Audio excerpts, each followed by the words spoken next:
ਵਾਹਿਗੁਰੂ ਜੀ ਕਾ ਖਾਲਸਾ ਵਾਹਿਗੁਰੂ ਜੀ ਕੀ ਫਤਿਹ। ਸਨਮਾਨਯੋਗ ਗੁਰੂ ਸਾਰਿਓ, ਅੱਜ ਦੀ ਕਲਾਸ ਵਿੱਚ ਆਪ ਸਾਰਿਆਂ ਨੂੰ ਜੀ ਆਇਆਂ। ਅੱਜ ਦਾ ਸਾਡਾ ਵਿਸ਼ਾ ਹੈ ਸ੍ਰੀ ਦਰਬਾਰ ਸਾਹਿਬ ਅੰਮ੍ਰਿਤਸਰ ਜੀ ਦੇ ਦਰਸ਼ਨ ਦਿਦਾਰੇ ਪਾਰਟ 2। ਪਿਛਲੇ ਹਫ਼ਤੇ ਵੀ ਅਸੀਂ ਇਹ ਵਿਚਾਰ ਸਰਵਣ ਕੀਤੇ ਸੀ। ਕਲਾਸ ਦੇਰੀ ਨਾਲ ਸ਼ੁਰੂ ਕਰਨ ਲਈ ਆਪ ਪਾਸੋਂ ਖਿਮਾ ਚਾਹ ਰਹੇ ਹਾਂ ਜੀ। ਮੈਂ ਬੇਨਤੀ ਕਰ ਰਿਹਾ ਹਾਂ ਤੇਂਦਰ ਸਿੰਘ ਜੀ ਨੂੰ ਕਿ ਅੱਜ ਦਾ ਵਿਸ਼ਾ ਸ਼ੁਰੂ ਕਰਨ, ਦਰਬਾਰ ਸਾਹਿਬ ਜੀ ਦਰਸ਼ਨ ਦਿਦਾਰੇ। ਵਾਹਿਗੁਰੂ ਜੀ ਕਾ ਖਾਲਸਾ ਵਾਹਿਗੁਰੂ ਜੀ ਕੀ ਫਤਿਹ। ओंकार सतनाम करता पुरख निर्भव निर्वैर अकाल मूर्त अजूनी सबं गुर प्रसाद। वाहिगुरु वाहिगुरु वाहिगुरु वाहिगुरु वाहिगुरु वाहिगुरु। वाहिगुरु जी का खालसा वाहिगुरु जी की फतेह। ਅੱਜ ਦਾ ਜੋ ਟੌਪਿਕ ਹੈ ਉਹ ਪਿਛਲੇ 2 ਹਫ਼ਤਿਆਂ ਤੋਂ ਚੱਲ ਰਹੇ ਦਰਬਾਰ ਸਾਹਿਬ ਦੇ ਅੰਮ੍ਰਿਤਸਰ ਬਾਰੇ, ਜੋ ਸਿੱਖਾਂ ਦਾ ਕੇਂਦਰੀ ਸਥਾਨ ਹੈ, ਉਸ ਦੇ ਬਾਰੇ ਜਾਣਕਾਰੀ ਆਪ ਜੀ ਦੇ ਨਾਲ, ਉਹਨਾਂ ਦੇ ਦਰਸ਼ਨ ਦਿਦਾਰੇ ਆਪ ਜੀ ਦੇ ਨਾਲ ਸਾਂਝੇ ਕਰਨ ਦਾ ਉਪਰਾਲਾ ਕਰ ਰਿਹਾ ਹਾਂ।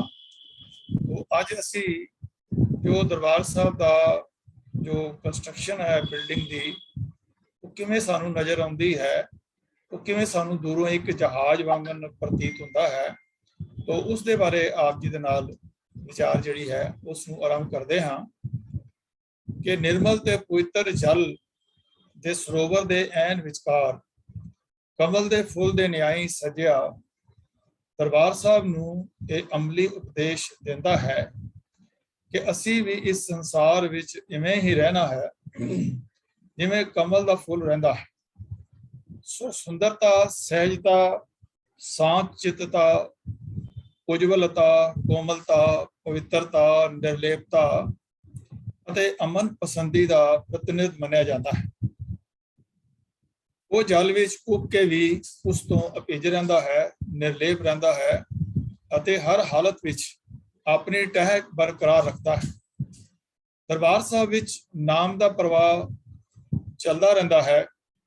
ਇਸ ਵਿੱਚ ਬਾਣੀ ਦਾ ਬੋਹਿਤ ਗੁਰੂ ਗ੍ਰੰਥ ਸਾਹਿਬ ਹਰ ਪ੍ਰਾਣੀ ਨੂੰ ਸੰਸਾਰ ਸਾਗਰ ਤੋਂ ਸਹੀ ਸਲਾਮਤ ਪਾਰ ਹੋਣ ਦੀ ਸੋਝੀ ਕਰਵਾਉਂਦਾ ਹੈ। ਜਿਗਿਆਸੂ ਦੀ ਸ਼ਰਧਾ ਭਾਵਨਾ ਵਿੱਚ ਇੱਥੇ ਆ ਕੇ ਨਿਰੋਆ ਪਲਟਾ ਆਉਂਦਾ ਹੈ, ਬਦਲਾ ਆਉਂਦਾ ਹੈ ਅਤੇ ਅਬਲਾਖੀ ਜਿਗਿਆਸੂ ਕੀਰਤਨ ਦੀਆਂ ਵਿਸਮਾਦੀ ਧੁਨਾਂ ਦਾ ਆਨੰਦ ਮਾਣਦਾ ਹੈ ਅਤੇ ਜ਼ਿੰਦਗੀ ਦੇ ਸੁੱਚੇ ਮਨੋਰਥ ਦੇ ਹੋਰ ਨੇੜੇ ਹੁੰਦਾ ਹੈ। ਆਪਣੇ ਅੰਦਰ ਇਸ ਅਹਿਸਾਸ ਨੂੰ ਜਗਾਉਂਦਾ ਹੈ ਕਿ ਜ਼ਿੰਦਗੀ ਦਾ ਸਹੀ ਮਨੋਰਥ ਮਾਨਵ ਸਮਾਜ ਦੀ ਨਿਸ਼ਕਾਮ ਸੇਵਾ ਕਰਨਾ ਹੈ, ਸਰਬੱਤ ਦਾ ਭਲਾ ਚਾਹਣਾ ਹੈ, ਨੇਕ ਕਿਰਤ ਕਮਾਈ ਵਿੱਚੋਂ ਦੂਜੇ ਦੀ ਮਦਦ ਕਰਨਾ ਹੈ ਅਤੇ ਸਭ ਤੋਂ ਵੱਡੀ ਗੱਲ ਨਾਮ ਜਪਣਾ ਅਤੇ ਆਪਣੇ ਕਰਮਾਂ, ਬਚਨਾਂ ਤੇ ਅਮਲਾਂ ਦੁਆਰਾ ਪ੍ਰਭੂ ਦੀ ਕੀਰਤੀ ਗਾਉਣੀ ਹੈ। ਚੇਤ ਅਚੇਤ ਰੂਪ ਵਿੱਚ ਪ੍ਰਭੂ ਦਾ ਸਿਮਰਨ ਕਰਨਾ ਹੈ ਅਤੇ ਆਪਣੇ ਆਪ ਨੂੰ ਮੋਹ ਮਾਇਆ ਤੋਂ ਬੇਨਿਆਜ਼ ਰੱਖ ਕੇ, ਨਿਰਲੇਪ ਰੱਖ ਕੇ ਮਨ ਨੂੰ ਵਾਹਿਗੁਰੂ ਦੀ ਪ੍ਰਾਪਤੀ ਦੇ ਉਚੇਰੇ ਮਨੋਰਥ ਵੱਲ ਜੋੜਨਾ ਹੈ। ਦਰਬਾਰ ਸਾਹਿਬ ਦਾ ਪਵਿੱਤਰ ਤੇ ਅਲੌਕਿਕ ਵਾਤਾਵਰਨ ਤੇ ਮਰਿਆਦਾ ਉਸ ਦੇ ਇਹਨਾਂ ਸਾਰੇ ਕਾਰਜਾਂ ਵਿੱਚ ਬਹੁਤ ਸਹਾਈ ਹੁੰਦੀ ਹੈ। ਪੰਜਵੇਂ ਪਾਤਸ਼ਾਹ ਸ੍ਰੀ ਗੁਰੂ ਅਰਜਨ ਦੇਵ ਜੀ ਮਹਾਰਾਜ ਜੀ ਨੇ ਦਰਬਾਰ ਸਾਹਿਬ ਦੀ ਉਸਾਰੀ ਇਸ ਅਲੌਕਿਕ ਢੰਗ ਨਾਲ ਕੀਤੀ ਹੈ ਕਿ ਗੁਰੂ ਰਾਮਦਾਸ ਰਾਮ ਵਾਲੇ ਪਾਸੇ ਵਾਲੇ ਪ੍ਰਵੇਸ਼ ਦੁਆਰ ਰਾਹੀਂ ਜੇਕਰ ਦਰਬਾਰ ਸਾਹਿਬ ਕੰਪਲੈਕਸ ਵਿੱਚ ਦਾਖਲ ਹੋਣ ਲੱਗਿਆ ਹਰਿਮੰਦਰ ਦਰਬਾਰ ਸਾਹਿਬ ਦੇ ਦਰਸ਼ਨ ਦਿਦਾਰੇ ਕੀਤੇ ਜਾਣ ਤਾਂ ਇਹ ਮਹਿਸੂਸ ਹੁੰਦਾ ਹੈ ਕਿ ਜਲ ਵਿੱਚ ਇੱਕ ਜਹਾਜ਼ ਤੈਰਦਾ ਹੋਇਆ ਅਤੇ ਨਿੱਕੀਆਂ ਨਿੱਕੀਆਂ ਲਹਿਰਾਂ ਨਾਲ ਕਲੋਲ ਕਰਦਾ ਹੋਇਆ ਅੱਗੇ ਵਧ ਰਿਹਾ ਹੈ ਅਤੇ ਪੂਰੇ ਦਾ ਪੂਰਾ ਦੇ ਪੂਰਾ ਦਾ ਇਸ ਦੁਆਰਾ ਪਾਰ ਉਤਾਰਾ ਹੁੰਦਾ ਹੈ। ਸੱਚਖੰਡ ਵਿੱਚ ਨਿਵਾਸ ਪ੍ਰਾਪਤ ਕਰਨ ਲਈ ਇੱਥੇ ਇਲਾਹੀ ਕਲਾ ਹਰ ਸਮੇਂ ਵਰਤਦੀ ਹੈ। ਸੱਚਖੰਡ ਤੋਂ ਭਾਵ ਹੈ ਕਿ ਅੰਦਰ ਦਾ ਜੋ ਵਾਤਾਵਰਣ ਹੈ, ਜਿੱਥੇ ਕੇਵਲ ਔਰ ਕੇਵਲ ਗੁਰਬਾਣੀ ਦਾ ਹੀ ਕੀਰਤਨ ਹੁੰਦਾ ਹੈ, ਸੱਚ ਦੀ ਹੀ ਵਿਚਾਰ ਹੁੰਦੀ ਹੈ, ਤੋ ਜਿੱਥੇ ਸੱਚ ਦੀ ਵਿਚਾਰ ਹੋਵੇ, ਸੱਚ ਦਾ ਕੀਰਤਨ ਹੋਵੇ, ਉਸ ਨੂੰ ਹੀ ਸੱਚਖੰਡ ਕਿਹਾ ਜਾ ਸਕਦਾ ਹੈ। ਔਰ ਉੱਥੋਂ ਹੀ ਸੇਧ ਲੈ ਕਰਕੇ ਅਸੀਂ ਆਪਣੇ ਜੀਵਨ ਨੂੰ ਸਚਿਆਰਾ ਬਣਾ ਸਕਦੇ ਹਾਂ ਔਰ ਆਪਣੇ ਅੰਦਰ ਇੱਕ ਸੱਚਖੰਡ ਨੂੰ ਬਣਾ ਸਕਦੇ ਹਾਂ। ਇਸ ਜਹਾਜ਼ ਰੂਪੀ ਦਰਬਾਰ ਸਾਹਿਬ ਦਾ ਨਿਰਮਾਣ ਵੀ ਕੁਝ ਇਸ ਤਰ੍ਹਾਂ ਕੀਤਾ ਗਿਆ ਹੈ ਕਿ ਇਸ ਵਿੱਚ ਬੈਠੇ ਯਾਤਰੂ ਨੂੰ ਨਾ ਤਾਂ ਕੋਈ ਸਰੀਰਕ ਤਕਲੀਫ ਹੀ ਹੋਵੇ ਅਤੇ ਨਾ ਹੀ ਕੋਈ ਹੋਰ ਖੋਰਾ ਲੱਗੇ। ਸਭ ਸੁਵਿਧਾਵਾਂ ਇਸ ਵਿੱਚ ਮੌਜੂਦ ਹਨ। ਅਚੰਭਤ ਨਿਰਮਾਣ ਕਾਰਨ ਗਰਮੀਆਂ ਦੇ ਰੁੱਤ ਸਮੇਂ ਪੱਛਮ ਦੇ ਪੁਰੇ ਦੀ ਆਨੰਦਮਈ ਹਵਾ ਜੋ ਹੈ ਉਹ ਸਾਨੂੰ ਗਰਮੀ ਨਹੀਂ ਲੱਗਣ ਦਿੰਦੀ ਔਰ ਆਨੰਦਮਈ ਬਾਰੀਆਂ ਵਿੱਚੋਂ ਪ੍ਰਵੇਸ਼ ਕਰਕੇ ਠੰਡ ਵਰਤਾ ਜਾਂਦੀ ਹੈ ਅਤੇ ਪਸੀਨਾ ਆਦਿ ਨਹੀਂ ਆਉਂਦਾ। ਇਸੇ ਤਰ੍ਹਾਂ ਗਰਮੀ ਦੇ ਬਾਵਜੂਦ ਸਰੀਰਕ ਪਰੇਸ਼ਾਨੀ ਦਾ ਅਹਿਸਾਸ ਤੱਕ ਨਹੀਂ ਹੁੰਦਾ। ਜਿਹੜੇ ਵੀਰ ਭੈਣਾਂ ਦਰਬਾਰ ਸਾਹਿਬ ਦੇ ਅੰਦਰ ਬੈਠ ਕੇ ਇਲਾਹੀ ਬਾਣੀ ਦਾ ਆਨੰਦ ਲਿਆ ਹੈ, ਉਹ ਇਸ ਗੱਲ ਦੀ ਤਸਦੀਕ ਕਰਨਗੇ ਕਿ ਜੋ ਇਹ ਵਿਚਾਰ ਦਿੱਤੇ ਜਾ ਰਹੇ ਹਨ ਉਹ ਹੂਬਹੂ ਬਿਲਕੁਲ ਉਸੇ ਤਰ੍ਹਾਂ ਆਏ ਹਨ। ਇਵੇਂ ਹੀ ਇਸ ਦੀ ਅਨੋਖੀ ਨਿਰਵਾਣ ਜੁਗਤ ਕਾਰਨ ਸਰਦੀਆਂ ਵਿੱਚ ਬਹੁਤ ਠੰਡ ਦਾ ਅਹਿਸਾਸ ਵੀ ਨਹੀਂ ਹੁੰਦਾ ਅਤੇ ਵਰਖਾ ਰੁੱਤ ਵਿੱਚ ਤਾਂ ਹਰ ਪਾਸੇ ਉੱਪਰ ਥੱਲੇ ਜਲ ਹੀ ਜਲ ਦੇ ਨਜ਼ਾਰੇ ਮਨੁੱਖ ਨੂੰ ਮੋਹ ਲੈਂਦੇ ਹਨ ਅਤੇ ਵਿਸਮਾਦੀ ਆਨੰਦ ਪ੍ਰਦਾਨ ਕਰਦੇ ਹਨ। ਭਾਈ ਸੰਤੋਖ ਸਿੰਘ ਜੀ ਜਿਨ੍ਹਾਂ ਨੇ ਗੁਰਪ੍ਰਤਾਪ ਸੂਰਜ ਲਿਖਿਆ ਹੈ, ਉਹ ਇਸ ਬਾਰੇ ਇਵੇਂ ਲਿਖਦੇ ਹਨ, ਖਸ਼ਟ ਛੇ ਰੁਤਨ ਮੈਂ ਸਭ ਸੁਖਦਾਈ, ਲਗੈ ਪਵਨ ਪश्चिम पुरवाई, जय ग्रीखम गर्मिया मैं सवेद गुड़का ना जोवै, हिम ठंडी रुत में पालो न होवै, बरखा में बड़होत बहार, बिन करदम चिट्टी मिट्टी ते सुंदर बार, चौ दिश दिशावां दृष्ट नीर जल पर परै, नेग धार सरोवर बिन मल मैल ते भरै, जगत मझार विच ऐसो ना कोई, दरबार दिखत आनंद ना होई। पन्ना 866 सूरज प्रकाश ਦੇ ਵਿੱਚ ਇਹ ਬੋਲ ਜਿਹੜੇ ਹਨ ਉਹ ਦਰਜ ਹਨ। ਕੁਦਰਤੀ ਰੂਪ ਵਿੱਚ ਵਾਤਾਨੁਕੂਲਿਤ 에ਅਰ ਕੰਡੀਸ਼ਨ ਇਸ ਨਾਮ ਬਾਣੀ ਦੇ ਜਹਾਜ਼ ਮਨੁੱਖ ਦੇ ਪਾਰ ਉਤਾਰੇ ਦਾ ਕਾਰਜ ਨਿਰਵਿਘਨ ਕਰਦਾ ਦਿਖਾਈ ਦਿੰਦਾ ਹੈ। ਇਸ ਭਵਸਾਗਰ ਦੇ ਬੋਹਿਤ ਰੂਪੀ ਦਰਬਾਰ ਦੀ ਸ਼ਾਨ ਨਿਰਾਲੀ ਹੈ ਤੇ ਦਿੱਖ ਮਤ ਵਾਲੀ ਹੈ। ਇਹ ਹਰ ਕਿਸੇ ਦੇ ਉੱਤੇ ਆਪਣੀ ਅਮਿੱਟ ਛਾਪ ਛੱਡ ਜਾਂਦਾ ਹੈ, ਪਰ ਆਪਣੇ ਆਪ ਤੇ ਕਿਸੇ ਦਾ ਪਰਛਾਵਾਂ ਤੱਕ ਨਹੀਂ ਪੈਣ ਦਿੰਦਾ। ਅਸਮਾਨੀ ਬਿਜਲੀਆਂ ਦਰਬਾਰ ਸਾਹਿਬ ਦੀਆਂ ਕਦਮ ਬੋਸੀ ਕਰਨਾ ਹੁੰਦੀਆਂ ਹਨ ਅਤੇ ਬਦਲਾਂ ਦੀਆਂ ਗਰਜਾਂ ਇਸ ਦੀ ਹਸਤੀ ਦੀ ਵਡਿੱਤਨ ਤੇ ਦਮਾਮੇ ਗਜਾਂਦੀਆਂ ਹਨ ਤੇ ਸਤਕਾਰੀ ਇਲਾਹੀ ਨਾਦ ਦੀ ਭੂਮਿਕਾ ਨਿਭਾਉਂਦੀਆਂ ਹਨ। ਦਰਬਾਰ ਸਾਹਿਬ ਰੂਪੀ ਇਸ ਜਹਾਜ਼ ਵਿੱਚ ਬੈਠੇ ਜਾਂ ਇਸ ਦੀ ਅੰਦਰਲੀ ਛੋਟੀ ਪ੍ਰਕਰਮਾ ਵਿੱਚ ਚੱਲਦੇ ਫਿਰਦੇ ਸ਼ਰਧਾਲੂ ਕੀਰਤਨ ਦੀਆਂ ਇਲਾਹੀ ਧੁਨਾਂ ਦਾ ਰਸ ਮਾਣਦੇ ਇਸ ਜਹਾਜ਼ ਦੇ ਖੁਸ਼ ਨਸੀਬ ਯਾਤਰੂ ਪ੍ਰਤੀਤ ਹੁੰਦੇ ਹਨ। ਇੰਜ ਅਨੁਭਵ ਹੁੰਦਾ ਹੈ ਕਿ ਇਸ ਜਹਾਜ਼ ਵਿੱਚ ਬੈਠਿਆਂ ਮਨੁੱਖ ਕਿਸੇ ਡਰ, ਕਿਸੇ ਖਤਰੇ, ਕਿਸੇ ਜੋਖਮ ਤੇ ਸੰਘਰਸ਼ ਤੋਂ ਬਿਨਾਂ ਹੀ ਆਪਣੀ ਮੰਜ਼ਿਲ ਤੇ ਜ਼ਰੂਰ ਅਪੜੇਗਾ ਅਤੇ ਬਾਇਜ਼ਤ ਅਪੜੇਗਾ। ਅਸਲ ਵਿੱਚ ਇਸ ਜਹਾਜ਼ ਤੇ ਚੜ੍ਹਨ ਨਾਲ ਸਭ ਚਿੰਤਾਵਾਂ, ਰੋਗ, ਸੋਗ, ਸੰਤਾਪ ਤੇ ਤੌਖਲੇ ਮੁੱਕ ਜਾਂਦੇ ਹਨ। ਹੰਕਾਰ ਟੁੱਟਦਾ ਹੈ ਅਤੇ ਮੰਜ਼ਿਲ ਸਾਹਮਣੇ ਦਿਸਣ ਲੱਗ ਪੈਂਦੀ ਹੈ। ਐਸੇ ਜਿਹੜੀ ਭਾਵਨਾ ਹੈ ਉਹ ਦਰਬਾਰ ਸਾਹਿਬ ਦੇ ਅੰਦਰ ਦਰਸ਼ਨ ਕਰਕੇ ਔਰ ਇਲਾਹੀ ਬਾਣੀ ਨੂੰ ਸਰਵਣ ਕਰਕੇ ਇੱਕ ਮਨ ਦਾ ਐਸਾ ਅੰਦਰਲਾ ਵਾਤਾਵਰਣ ਬਣ ਜਾਂਦਾ ਹੈ ਜਿਸ ਦਾ ਵਰਣਨ ਆਪ ਜੀ ਨੇ ਹੁਣੇ ਜਿਹੜਾ ਹੈ ਸੁਣਿਆ ਹੈ। ਅਸੀਂ ਕਿਤਨੇ ਭਾਗਸ਼ਾਲੀ ਹਾਂ ਕਿ ਅਕਾਲ ਪੁਰਖ ਜੀ ਨੇ ਆਪਣੀ ਅਪਾਰ ਮਿਹਰ ਵਰਤਾ ਕੇ ਇਸ ਸੱਚਖੰਡੀ ਜਹਾਜ਼ ਦਰਬਾਰ ਸਾਹਿਬ ਵਿਖੇ ਹੀ ਪ੍ਰਦਾਨ ਕਰਕੇ ਸਾਨੂੰ ਆਤਮਿਕ ਤੌਰ ਤੇ ਮਾਲਾ ਮਾਲ ਕਰ ਦਿੱਤਾ ਹੈ।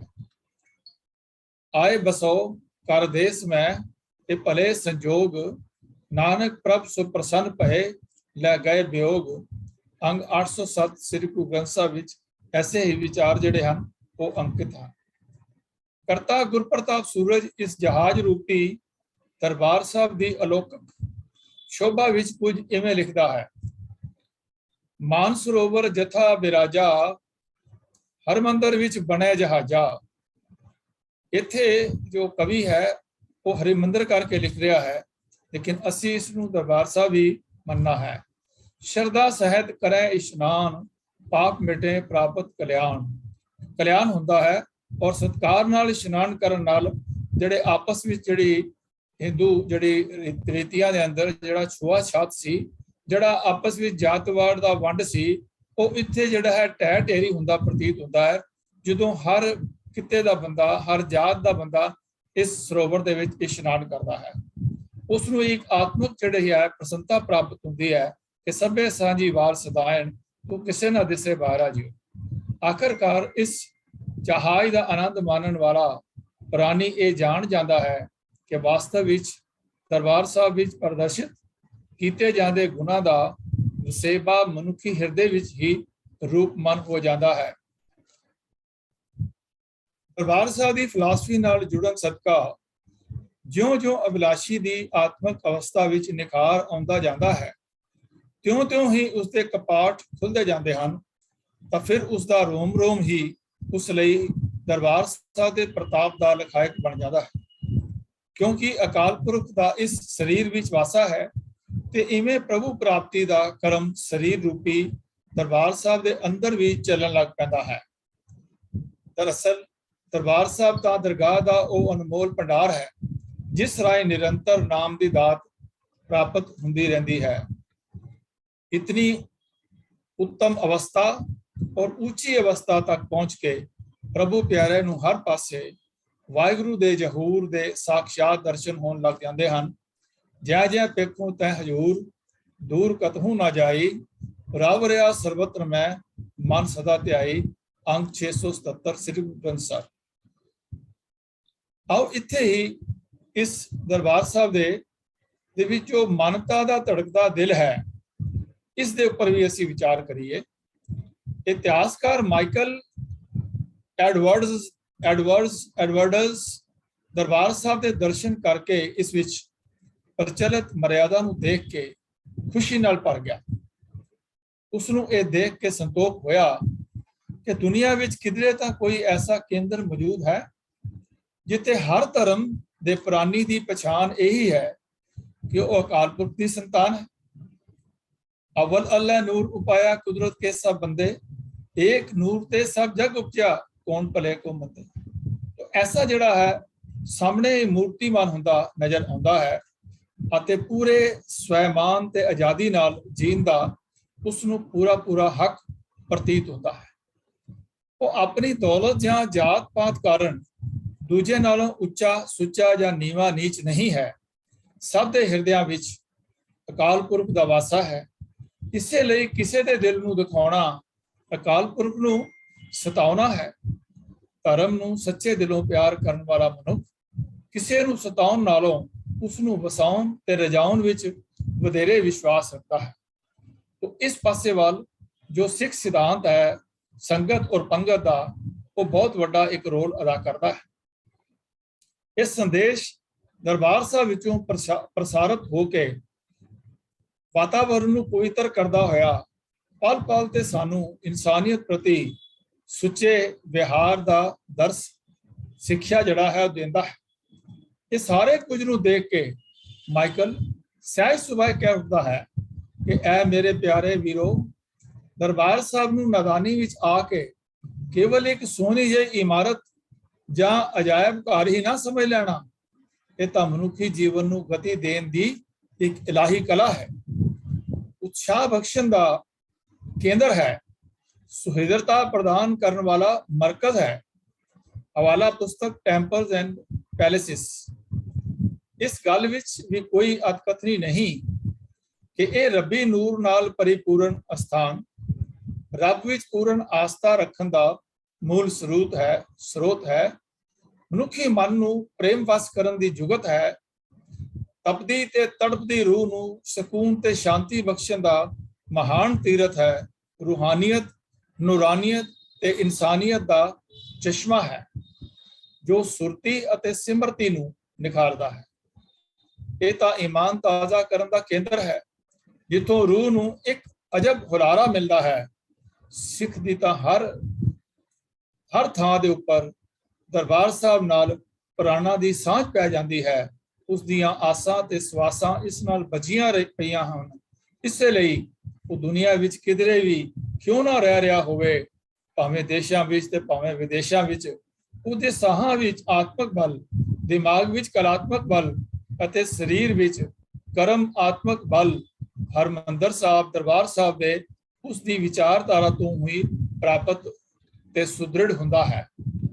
ਦਰਬਾਰ ਸਾਹਿਬ ਅਤੇ ਅਕਾਲ ਤਖਤ ਨਾਲੋਂ ਟੁੱਟਿਆ ਸਿੱਖ ਇਵੇਂ ਹੀ ਹੈ ਜਿਵੇਂ ਕੋਈ ਪੰਛੀ ਆਪਣੀ ਡਾਰ ਨਾਲੋਂ ਵਿਛੜਿਆ ਹੋਵੇ, ਜਾਂ ਜਿਵੇਂ ਨਦੀ ਦਾ ਜਲ ਨਦੀ ਨਾਲੋਂ ਵੱਖ ਹੋ ਕੇ ਕਿਸੇ ਟੋਭੇ ਵਿੱਚ ਪੈ ਕੇ ਸੜਾਂਦ ਮਾਰਨ ਕਰਕੇ ਆਪਣਾ ਗੁਣ ਗਵਾ ਬੈਠਾ ਹੋਵੇ। ਐਨ ਇਵੇਂ ਹੀ ਦਰਬਾਰ ਸਾਹਿਬ ਦੀ ਸੱਚੀ ਸੁੱਚੀ ਭਾਵਨਾ ਤੋਂ ਬੇਮੁਖ ਹੋਇਆ ਸਿੱਖ ਅੰਦਰੋਂ ਖੋਖਲਾ ਤੇ ਬਾਹਰੋਂ ਖਾਲੀ ਹੋ ਜਾਂਦਾ ਹੈ, ਕਿਉਂਕਿ ਦਰਬਾਰ ਸਾਹਿਬ ਸਿੱਖੀ ਦਾ ਕੇਂਦਰ ਹੈ ਔਰ ਸਭ ਕੁਝ ਹੈ। ਇਹ ਉਸ ਦਾ ਦਿਲ ਵੀ ਹੈ ਤੇ ਦਿਮਾਗ ਵੀ ਹੈ, ਜਪ ਵੀ ਹੈ ਤੇ ਤਪ ਵੀ ਹੈ, ਸ਼ਰਮ ਵੀ ਹੈ ਤੇ ਧਰਮ ਵੀ ਹੈ, ਤਕਦੀਰ ਵੀ ਹੈ ਤੇ ਤਾਬੀਰ ਵੀ ਹੈ, ਜਿੰਦ ਵੀ ਹੈ ਤੇ ਜਹਾਨ ਵੀ, ਈਮਾਨ ਵੀ ਹੈ ਤੇ ਨਿਸ਼ਾਨ ਵੀ ਹੈ, ਸ਼ਾਨ ਵੀ ਹੈ ਤੇ ਸਨਮਾਨ ਵੀ ਹੈ, ਆਸ ਵੀ ਹੈ ਤੇ ਸਵਾਸ ਵੀ ਹੈ, ਆਦ ਵੀ ਹੈ ਤੇ ਅੰਤ ਵੀ, ਲੋਕ ਵੀ ਤੇ ਪਰਲੋਕ ਵੀ।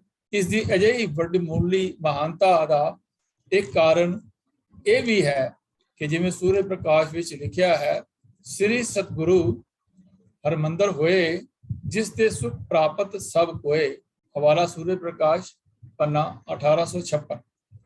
तो ਇਹ ਜੋ ਵਿਚਾਰ ਆਪ ਜੀ ਨੇ ਹੁਣੇ ਸਰਵਣ ਕੀਤੇ ਹਨ, ਇਹ ਵਿਚਾਰ ਹਰ ਇੱਕ ਗੁਰਦੁਆਰੇ ਦੇ ਨਾਲ ਜਿਹੜੇ ਹਨ ਉਹ ਸਹੀ ਭਾਗਦੇ ਹਨ। ਲੇਕਿਨ ਜਿਸ ਤਰ੍ਹਾਂ ਦੇ ਕੰਸਟਰਕਸ਼ਨ, ਜਿਸ ਤਰ੍ਹਾਂ ਦਾ ਵਾਤਾਵਰਣ ਦਰਬਾਰ ਸਾਹਿਬ ਵਿੱਚ ਪ੍ਰਾਪਤ ਹੁੰਦਾ ਹੈ, ਉਹ ਸ਼ਾਇਦ ਹੀ ਕਿਸੇ ਹੋਰ ਧਾਰਮਿਕ ਸਥਾਨ ਦੇ ਵਿੱਚੋਂ ਹੁੰਦਾ ਹੋਵੇ। ਇਸ ਲਈ ਇਸ ਦੀ ਮਹਾਨਤਾ ਜਿਹੜੀ ਹੈ ਹੋਰ ਵੀ ਜਿਹੜੀ ਹੈ ਉਹ ਵੱਧ ਜਾਂਦੀ ਹੈ। ਅਜਿਹੇ ਦਰਬਾਰ ਸਾਹਿਬ ਨਾਲ ਜੁੜਨਾ ਸਿੱਖੀ ਤੇ ਸੇਵਕੀ ਦੀ ਨਿਰਾਲੀ ਜੁਗਤ ਨਾਲ ਜੁੜਨਾ ਹੈ ਜੋ ਸਿੱਖ ਦੀ ਆਭਾ ਵਿੱਚ ਵਾਧਾ ਕਰਦੀ ਹੈ, ਮਰਿਆਦਾ ਵਿੱਚ ਪਰਪੱਕਤਾ ਲਿਆਂਦੀ ਹੈ ਅਤੇ ਇਵੇਂ ਉਸ ਵਿੱਚ ਜਥੇਬੰਦਕ ਬਲ ਦੀ ਆਪ ਮੁਹਾਰੇ ਸਿਰਜਣਾ ਹੁੰਦੀ ਰਹਿੰਦੀ ਹੈ। ਰਾਮਦਾਸ ਸਰੋਵਰ ਵਿੱਚ ਇਸ਼ਨਾਨ ਕਰਨ ਨਾਲ ਜਗਿਆਸੂ ਦੇ ਤਨ ਦੀ ਮੈਲ ਲੈਂਦੀ ਹੈ ਔਰ ਹਰਮੰਦਰ ਦਰਬਾਰ ਸਾਹਿਬ ਦੇ ਕੀਰਤਨ ਉਸਦੇ ਮਨ ਦੀ ਮੈਲ ਲਾ ਦਿੰਦਾ ਹੈ। ਗੁਰਬਾਣੀ ਦਾ ਫਰਮਾਨ ਹੈ, ਸਾਧ ਸੰਗ ਮਨ ਲਾਥੀ ਪਾਰ ਬ੍ਰਹਮ ਭੈ ਸਾਥੀ। ਤੋ ਉਹ ਮਨ ਦੀ ਜਿਹੜੀ ਮੈਲ ਹੈ ਉਹ ਗੁਰਬਾਣੀ ਲਾਂਦੀ ਹੈ। ਭਰੀਏ ਮਤ ਪਾਪਾ ਕੈ ਸੰਗ ਉਹ ਧੋਪੈ ਨਾਵੇਂ ਕੈ ਰੰਗ। ਤੋ ਟੁੱਟ ਗਈ ਸੁਰਤ ਨੂੰ ਦੁਬਾਰਾ ਸੁਚੇਤ ਕਰਨ ਦੀ ਜੋ ਜੁਗਤ ਹੈ ਉਹ ਕੀਰਤਨ ਹੈ। ਕੀਰਤਨ ਨਾਲ ਜੁੜਨ ਨਾਲ ਟੁੱਟੀ ਹੋਈ ਸੁਰਤ ਜਿਹੜੀ ਹੈ ਉਹ ਇੱਕਦਮ ਜੁੜ ਜਾਂਦੀ ਹੈ। ਜਦੋਂ ਅਸੀਂ ਦਰਬਾਰ ਸਾਹਿਬ ਦੇ ਅੰਦਰ ਦਾਖਲ ਹੁੰਦੇ ਹਾਂ, ਦਰਸ਼ਨੀ ਜੋੜੀ ਤੱਕ ਪਹੁੰਚਦੇ ਹਾਂ, ਤਾਂ ਸਾਡੇ ਮਨ ਦੇ ਵਿੱਚ ਇੱਕ ਵਾਤਾਵਰਣ ਬਣ ਜਾਂਦਾ ਹੈ ਕਿ ਅੰਦਰ ਦਰਬਾਰ ਸਾਹਿਬ ਦੇ ਹੋ ਰਹੇ ਅੰਦਰ ਕੀਰਤਨ ਦੇ ਨਾਲ ਸਾਡੀ ਸੁਰਤ ਜਿਹੜੀ ਹੈ ਉਹ ਜੁੜ ਜਾਂਦੀ ਹੈ। ਤੇ ਜਿਹੜੀ ਬਾਹਰ ਝਮੇਲਿਆਂ ਕਰਕੇ ਸੁਰਤ ਟੁੱਟ ਜਾਂਦੀ ਹੈ, ਉਹ ਦੁਬਾਰਾ ਇੱਕ ਵਾਰੀ ਗੁਰੂ ਦੇ ਨਾਲ, ਗੁਰੂ ਦੇ ਕੀਰਤਨ ਦੇ ਨਾਲ, ਗੁਰੂ ਦੀ ਉਸਤਤ ਦੇ ਨਾਲ, ਗੁਰੂ ਦੇ ਸ਼ਬਦ ਦੇ ਨਾਲ ਜੁੜ ਜਾਂਦੀ ਹੈ। ਇਸ ਤਰ੍ਹਾਂ ਇਹ ਪਵਿੱਤਰ ਸਰੋਵਰ ਅਤੇ ਧੁਰਤ ਕੀ ਬਾਣੀ ਦਾ ਸੰਜੋਗ ਮਿਸ਼ਰਣ ਸ਼ਰਧਾਲੂ ਦੀ ਕਾਇਆ ਕਲਪ ਕਰ ਦਿੰਦਾ ਹੈ। ਹਰਮੰਦਰ ਕਰਤੇ ਦਾ ਆਪਣਾ ਧਾਮ ਹੈ। ਦਰਬਾਰ ਸਾਹਿਬ ਇਹ ਨਿਜ ਅਸਥਾਨ ਹੈ। ਇਸ ਨਾਲ ਪ੍ਰੀਤ ਪਾਉਣ ਨਾਲ ਕਰਤੇ ਤੱਕ ਸਿੱਧੀ ਪਹੁੰਚ ਹੋ ਜਾਂਦੀ ਹੈ। ਫਿਰ ਕਿਸੇ ਪ੍ਰਕਾਰ ਦੀ ਕੋਈ ਤੋਟ ਨਹੀਂ ਆਉਂਦੀ। ਮਨ ਦੀ ਭਟਕਣਾ ਮੁਕਦੀ ਹੈ। ਦੁਨਿਆਵੀ ਮੋਹ ਮਾਇਆ ਦੇ ਕਾਬੂ ਪਾਉਣ ਦੀ ਸਮਰੱਥਾ ਆ ਜਾਂਦੀ ਹੈ। ਦੇਹਧਾਰੀ ਗੁਰੂਆਂ, ਕਰਮ ਕਾਂਡੀਆਂ, ਦੰਬੀਆਂ ਭੇਖੀ ਸੰਤਾਂ ਤੋਂ ਨਿਜਾਤ ਮਿਲਦੀ ਹੈ। ਸੱਚੀਆਂ ਆਤਮਾਵਾਂ ਤੇ ਸਨਮੁਖ ਹਾਜ਼ਰੀ ਪ੍ਰਵਾਨ ਹੁੰਦੀ ਹੈ। ਦਰਬਾਰ ਸਾਹਿਬ ਸਾਨੂੰ ਡਾਲ ਛੱਡ ਕੇ ਮੂਲ ਤਨੇ ਨਾਲ ਜੋੜ ਕੇ ਸ਼ਕਤੀਸ਼ਾਲੀ ਬਣਾਉਂਦਾ ਹੈ। ਇੱਥੇ ਸੱਚ ਦੀ ਗੱਲ ਹੁੰਦੀ ਹੈ। ਇੱਥੇ ਕੋਈ ਲੋਭ ਲਾਲਚ ਦੀ ਗੱਲ ਨਹੀਂ ਹੁੰਦੀ ਹੈ। ਇਸ ਕਰਕੇ ਜੋ ਅਸੀਂ ਦੁਨਿਆਵੀ ਡੇਰਿਆਂ ਦੇ ਵਿੱਚ ਦੇਖਦੇ ਹਾਂ, ਉੱਥੇ ਕੇਵਲ ਹੀ ਮਾਇਆ ਦਾ ਖੇਡ ਹੁੰਦੀ ਹੈ। ਉਹ ਦੁਆਰੇ ਫਰੇਬ ਹੁੰਦੇ ਹਨ। ਲੇਕਿਨ ਇਹ ਦਰਬਾਰ ਸਾਹਿਬ ਦੇ ਅੰਦਰ ਕੇਵਲ ਔਰ ਕੇਵਲ ਗੁਰਬਾਣੀ ਦਾ ਕੀਰਤਨ ਹੁੰਦਾ ਹੈ, ਕਿਸੇ ਪ੍ਰਕਾਰ ਦੀ ਕੋਈ ਹੋਰ ਵਿਚਾਰ ਜਾਂ ਗੱਲਬਾਤ ਨਹੀਂ ਹੁੰਦੀ ਹੈ। ਤੋ ਇਸ ਕਰਕੇ ਮਨ ਜਿਹੜਾ ਹੈ ਉਹ ਆਤਮਿਕ ਉਚਾਈਆਂ ਵੱਲ ਨੂੰ ਵੱਧਦਾ ਹੈ। ਦਰਬਾਰ ਸਾਹਿਬ ਸਾਨੂੰ ਡਾਲ ਛੱਡ ਕੇ ਮੂਲ ਤਣੇ ਨਾਲ ਜੋੜ ਕੇ ਸ਼ਕਤੀਸ਼ਾਲੀ ਬਣਾਉਂਦਾ ਹੈ। ਇਸ ਦੀ ਤਾਬਿਆ ਵਿੱਚ ਵਿਚਰਦਿਆਂ ਜਗਿਆਸੂ ਦੀਨ ਤੇ ਦੁਨੀ ਦੋਨਾਂ ਦੇ ਸੁਖ ਮਾਨਣ ਦਾ ਪਾਤਰ ਬਣਦਾ ਹੈ। ਫਿਰ ਉਸ ਨੂੰ ਧਾਰਮਿਕ, ਸਦਾਚਾਰਕ, ਸਮਾਜਿਕ, ਰਾਜਨੀਤਿਕ ਅਤੇ ਆਤਮਿਕ ਪਤਨ ਦਾ ਡਰ ਪਾਉ ਨਹੀਂ ਰਹਿੰਦਾ। ਉਹਦੀ ਸਥਿਤੀ ਜਿਹੜੀ ਹੈ, ਸੁਰਤ ਜਿਹੜੀ ਹੈ, ਉਹ ਗੁਰਬਾਣੀ ਨਾਲ ਜੁੜ ਜਾਂਦੀ ਹੈ, ਗੁਰੂ ਨਾਲ ਜੁੜ ਜਾਂਦੀ ਹੈ ਔਰ ਗੁਰੂ ਦੇ ਰਾਹੀਂ ਅਕਾਲ ਪੁਰਖ ਨਾਲ ਜੁੜ ਜਾਂਦੀ ਹੈ।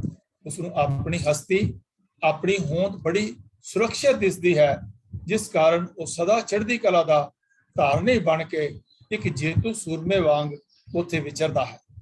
ਅਤੇ ਜੇ ਮੈਂ ਆਪਣੇ ਵਿਰਸੇ, ਆਪਣੇ ਗੌਰਵ ਅਤੇ ਆਪਣੇ ਕੇਂਦਰ ਨਾਲ, ਦਰਬਾਰ ਸਾਹਿਬ ਨਾਲ, ਆਪਣੇ ਗੁਰਧਾਮਾਂ ਦੀ ਕਾਇਮੀ ਦਾਇਮੀ ਤੇ ਪਵਿੱਤਰਤਾ ਅਤੇ ਸਲਾਮਤੀ ਲਈ ਉਸ ਨੂੰ ਆਪਾ ਵੀ ਵਾਰਨਾ ਪਵੇ ਤਾਂ ਉਹ ਪਿੱਛੇ ਨਹੀਂ ਹਟਦਾ ਤੇ ਨਾ ਹੀ ਸੰਕੋਚ ਕਰਦਾ ਹੈ, ਸਗੋਂ ਆਪਣਾ ਇਲਾਹੀ ਫਰਜ਼ ਸਮਝ ਕੇ ਹੱਸ ਕੇ ਪਤੰਗੇ ਦੀ ਤਰ੍ਹਾਂ ਆਪਣੀ ਜਾਨ ਵਾਰ ਕੇ ਅਕਾਲ ਪੁਰਖ ਦੇ ਦਰਬਾਰ ਵਿੱਚ ਹਾਜ਼ਰੀ ਲਗਵਾਉਂਦਾ ਹੈ। ਇਹ ਇਤਿਹਾਸ ਗਵਾਹ ਹੈ ਕਿ ਦਰਬਾਰ ਸਾਹਿਬ ਦੀ ਪ੍ਰੋਟੈਕਸ਼ਨ ਵਾਸਤੇ ਕਿਵੇਂ ਸਿੰਘਾਂ ਨੇ ਜਿਹੜੇ ਹਨ ਉਹ ਆਪਣੀਆਂ ਕੁਰਬਾਨੀਆਂ ਦਿੱਤੀਆਂ ਹਨ। ਅਕਾਲ ਤਖਤ ਸਾਹਿਬ ਦੇ ਬਿਲਕੁਲ ਪਿੱਛੇ ਜਹੇਦਾਰ ਗੁਰਬਖਸ਼ ਸਿੰਘ ਜੀ, ਉਹਨਾਂ ਦੇ ਜਿਹੜੀ ਹੈ ਉਹ ਜਗ੍ਹਾ ਬਣੀ ਹੈ, ਜਿੱਥੇ ਉਹਨਾਂ ਨੇ ਕੇਵਲ 30 ਬੰਦਿਆਂ ਦੇ ਨਾਲ ਜਿਹੜਾ ਹੈ ਉਹ ਜਿਹੜੇ ਦਰਬਾਰ ਸਾਹਿਬ ਦੇ ਉੱਪਰ ਹਮਲਾ ਕਰਨ ਵਾਲੇ ਜਿਹੜੇ ਮੁਗਲੀ ਆਏ ਬਾਦਸ਼ਾਹ ਆਏ, ਉਹਨਾਂ ਦਾ ਮੁਕਾਬਲਾ ਕੀਤਾ ਔਰ ਡਟ ਕੇ ਖੜੇ ਹੋਏ ਔਰ 30 ਦੇ 30 ਨੇ ਸ਼ਹੀਦੀਆਂ ਪ੍ਰਾਪਤ ਕੀਤੀਆਂ। ਕਿਵੇਂ ਜਿਹੜੇ ਹਨ ਉਹ ਰਾਜਸਥਾਨ ਦੇ ਵਿੱਚੋਂ ਜਿਹੜੇ ਮਸਾ ਰਗੜ ਨੇ ਜਦੋਂ ਦਰਬਾਰ ਸਾਹਿਬ ਦੀ ਬੇਹੁਰਮਤੀ ਕੀਤੀ ਤੇ ਉਹਨੂੰ ਸੋਧਾ ਲਾਉਣ ਲਈ ਜਿਹੜੀ ਹੈ ਮਾੜੀ ਕੰਬੋਕੇ ਵਾਲੇ ਔਰ ਜਿਹੜੇ ਸੁੱਖਾ ਸਿੰਘ, ਮਹਿਤਾਬ ਸਿੰਘ ਹਨ, ਉਹ ਕਿਵੇਂ ਸਿਰ ਤਲੀ ਤੇ ਰੱਖ ਕੇ ਦਰਬਾਰ ਸਾਹਿਬ ਨੂੰ ਆਜ਼ਾਦ ਕਰਾਉਣ ਵਾਸਤੇ ਆ ਗਏ। ਔਰ ਹੁਣ ਕਈਆਂ ਨੇ ਦਰਬਾਰ ਸਾਹਿਬ ਦੇ ਅੰਦਰ ਜਾਣ ਵਾਸਤੇ ਸਰੋਵਰ ਦੇ ਵਿੱਚ ਇਸ਼ਨਾਨ ਕਰਨ ਜਿਹੜਾ ਚੈਲੰਜ ਸੀਗੀ ਕਿ ਤੁਸੀਂ ਸਰੋਵਰ ਦੇ ਅੰਦਰ ਨਹੀਂ ਆ ਸਕਦੇ, ਉਹ ਕਿੰਨਿਆਂ ਨੇ ਹੀ ਆਪਣੀਆਂ ਸ਼ਹੀਦੀਆਂ ਪ੍ਰਾਪਤ ਕੀਤੀਆਂ, ਲੇਕਿਨ ਉਹਨਾਂ ਦੇ ਚੈਲੰਜ ਨੂੰ ਜਿਹੜਾ ਹੈ ਉਹ ਮੀਟ ਕੀਤਾ। ਤੋਂ ਦਰਬਾਰ ਸਾਹਿਬ ਦੇ ਉੱਤੋਂ ਕਦੀ ਵੀ ਸਿੰਘ ਜਿਹੜਾ ਆਪਣਾ ਆਪ ਕੁਰਬਾਨ ਕਰਨ ਤੋਂ ਪਿੱਛੇ ਨਹੀਂ ਹਟਦਾ ਹੈ। ਉਹ ਸੋਚਦਾ ਤੇ ਠੀਕ ਹੀ ਸੋਚਦਾ ਹੈ ਕਿ ਜੇਕਰ ਉਸ ਦਾ ਕੇਂਦਰ ਕਾਇਮ ਹੈ, ਉਸ ਦਾ ਦਰਬਾਰ ਸਾਹਿਬ ਸੁਜਿੰਦ ਹੈ, ਉਸ ਤੇ ਅਕਾਲ ਤਖਤ ਦੀ ਪ੍ਰਭਤਾ ਸੁਰਜੀਤ ਹੈ, ਤਾਂ ਉਹ ਮਰਿਆ ਹੋਇਆ ਵੀ ਜੀਵਤ ਹੈ। ਪਰ ਜੇ ਅਜਿਹਾ ਨਹੀਂ ਤਾਂ ਜੀਣਾ ਬੇਗੈਰਤੀ ਨਾਲ ਭਰਿਆ ਹੈ, ਨਿਰਾਰਥਕ ਹੈ ਤੇ ਮਕਸਦਹੀਨ ਵੀ ਹੈ। ਤੋਂ ਇਹ ਜਿਹੜਾ ਹੈ ਸਿੰਘਾਂ ਨੇ ਐਸਾ ਕੀਤਾ ਹੈ ਕਿ ਉਹਨਾਂ ਨੇ ਆਪਣੇ ਆਪ ਨੂੰ ਜਿਹੜੀ ਹੈ ਉਹ ਕੁਰਬਾਨੀ ਜਿਹੜੀ ਹੈ ਦਿੱਤੀ ਹੈ ਇਸ ਦੀ ਸਲਾਮਤੀ ਨੂੰ ਕਾਇਮ ਰੱਖਣ ਵਾਸਤੇ। ਔਰ ਇਹ ਮਨ ਦੇ ਵਿੱਚ ਭਾਵਨਾ ਆਉਂਦੀ ਹੈ ਕਿ ਜੇ ਸਾਡੇ ਕੇਂਦਰ ਸਥਾਨ ਕਾਇਮ ਰਹਿਣਗੇ ਤੇ ਅਸੀਂ ਗੁਰੂ ਨਾਲ ਜੁੜੇ ਰਹਾਂਗੇ, ਤੇ ਜੇਕਰ ਇਹਨਾਂ ਦੇ ਬੇਹੁਰਮਤੀ ਹੋਈ ਜਿਵੇਂ ਮਸਾ ਰਗੜ ਨੇ ਕੀਤੀ ਹੈ ਤਾਂ ਉਹਨਾਂ ਨੇ ਇੱਕ ਚੈਲੰਜ ਲਿਆ ਕਿ ਜੇ ਜੀਵੇ ਪਤ ਲੱਥੀ ਜਾਏ ਸਭ ਹਰਾਮ ਜੇਤਾ ਕਿਛਕਾਏ। ਅੰਗ 142 ਸ੍ਰੀ ਗੁਰੂ ਗ੍ਰੰਥ ਸਾਹਿਬ ਜੀ। ਸਿੱਖ ਨੇ ਅਜਿਹੇ ਜੀਵਨ ਨੂੰ ਕਦੇ ਵੀ ਪ੍ਰਵਾਨ ਨਹੀਂ ਕੀਤਾ ਅਤੇ ਰੱਬ ਦੇ ਹਰਮੰਦਰ ਦੀ ਸ਼ਾਨ ਵਿੱਚ ਆਪਣੀ ਸ਼ਾਨ ਸਮਝੀ ਹੈ। ਇਸ ਦਰਬਾਰ ਸਾਹਿਬ ਨੂੰ ਉਹ ਮਨੁੱਖੀ ਕਿਰਤ ਨਾ ਸਮਝਦਾ ਹੋਇਆ ਇਸ ਦੀ ਸਿਰਜਣਾ ਦਾ ਸਿਹਰਾ ਅਕਾਲ ਪੁਰਖ ਦੇ ਸਿਰ ਹੀ ਬੰਨ੍ਹਦਾ ਹੈ। ਪੰਜਵੇਂ ਸਤਿਗੁਰੂ ਜੀ ਨੇ ਜੋ ਉਦਮ ਕੀਤਾ ਹੈ, ਉਤਸ਼ਾਹ ਕੀਤਾ ਹੈ, ਸਿੱਖ ਉਸ ਤੋਂ ਵਾਰ-ਵਾਰ ਜਾਂਦਾ ਹੈ। ਸੰਖੇਪ ਵਿੱਚ ਇਹ ਕਿਹਾ ਜਾ ਸਕਦਾ ਹੈ ਕਿ ਇਹ ਸਭ ਕੁਝ ਵਿਸਾਰ ਸਕਦਾ ਹੈ, ਲੁਟਾ ਸਕਦਾ ਹੈ, ਬਰਬਾਦ ਕਰਵਾ ਸਕਦਾ ਹੈ, ਆਪਣੇ ਆਪ ਨੂੰ ਖੁਸ਼ੀ ਕਟਵਾ ਸਕਦਾ ਹੈ, ਮਰਵਾ ਸਕਦਾ ਹੈ, ਪਰ ਸਭ ਸਾਂਝੇ ਦਰਬਾਰ ਸਾਹਿਬ ਨੂੰ ਨਾ ਤਾਂ ਆਪਣੇ ਮਨ ਮੰਦਰ ਵਿੱਚੋਂ ਕੱਢ ਸਕਦਾ ਹੈ ਅਤੇ ਨਾ ਹੀ ਕਿਸੇ ਹੋਰ ਅਮੁੱਲ ਤੋਂ ਅਮੁੱਲ ਵਸਤੂ ਨੂੰ ਇਸ ਦੇ ਤੁਲ ਸਮਝ ਸਕਦਾ ਹੈ। ਕੋਈ ਇਸ ਨੂੰ ਮਾੜੀ ਅੱਖ ਨਾਲ ਦੇਖੇ ਤਾਂ ਉਹ ਇਸ ਨੂੰ ਕਦਾਚਿਤ ਬਰਦਾਸ਼ਤ ਨਹੀਂ ਕਰ ਸਕਦਾ। ਇਹ ਹਰਮੰਦਰ ਦਰਬਾਰ ਸਾਹਿਬ ਜਿੱਥੇ ਉਸ ਨੂੰ ਰੱਬ ਦਾ ਘਰ ਦਿਸਦਾ ਹੈ, ਉੱਥੇ ਉਸ ਨੂੰ ਮਾਨਵਤਾ ਵਿੱਚ ਇੱਕ ਏਕੇ ਭਾਵ ਦਾ ਬੇਲਾਗ ਤੀਰਥ ਵੀ ਜਾਪਦਾ ਹੈ। ਇਸ ਲਈ ਇਸ ਦਰਬਾਰ ਸਾਹਿਬ ਦੀ ਰਾਖੀ ਤੇ ਸੰਭਾਲ ਕਰਨ ਦਾ ਸਿੱਖ ਦਾ ਹੀ ਨਹੀਂ, ਸਾਰੀ ਮਨੁੱਖਤਾ ਦਾ ਪਹਿਲਾ ਫਰਜ਼ ਹੋਣਾ ਚਾਹੀਦਾ ਹੈ, ਕਿਉਂਕਿ ਇਹ ਸਰਬ ਮਾਨਵਤਾ ਦਾ ਸਰਬ ਸਾਂਝਾ ਪੂਜਾ ਸਥਲ ਹੈ, ਜਿਸ ਦੀ ਸਿਰਜਣਾ ਦਰਗਾਹੀ ਹੁਕਮ ਦੇ ਤਾਬੇ ਹੋਈ ਹੈ, ਜਿੱਥੇ ਹਰ ਸਮੇਂ ਹਰ ਪ੍ਰਾਣੀ ਲਈ ਚਿਮ-ਚਿਮ ਵਰਸੈ ਅੰਮ੍ਰਿਤ ਧਾਰਾ ਨਿਰੰਤਰ ਰੂਪ ਵਿੱਚ ਵਰਤ ਰਹੀ ਹੈ। ਦਰਬਾਰ ਸਾਹਿਬ ਦੀ ਸ਼ਰਨ ਵਿੱਚ ਜੋ ਕੋਈ ਵੀ ਆਉਂਦਾ ਹੈ, ਦਰਬਾਰ ਸਾਹਿਬ ਉਸ ਨੂੰ ਕੰਠ ਲਗਾ ਕੇ ਨਿਹਾਲ ਨਿਹਾਲ ਕਰ ਦਿੰਦਾ ਹੈ। ਉਦਮ, ਸਿਦਕ ਤੇ ਸ਼ਰਧਾ ਨਾਲ ਸਰਸ਼ਾਰ ਦਰਬਾਰ ਸਾਹਿਬ ਸਰਵ ਮਾਨਵਤਾ ਨੂੰ ਨਿਤਾ ਪ੍ਰਤੀ ਨਾਮ ਨਿਧਾਨ ਨਾਲ ਮਾਲਾ ਮਾਲ ਕਰਦਾ ਹੈ। ਇਸ ਦੀ ਸ਼ਰਨ ਵਿੱਚ ਪੈ ਕੇ ਕਿਲਵਿਕ ਪਾਪ ਦੂਰ ਹੋ ਜਾਂਦੇ ਹਨ ਤੇ ਰੋਗਾਂ ਸੋਗਾਂ ਸੰਤਾਪਾਂ ਦਾ ਨਾਸ਼ ਹੋ ਜਾਂਦਾ ਹੈ।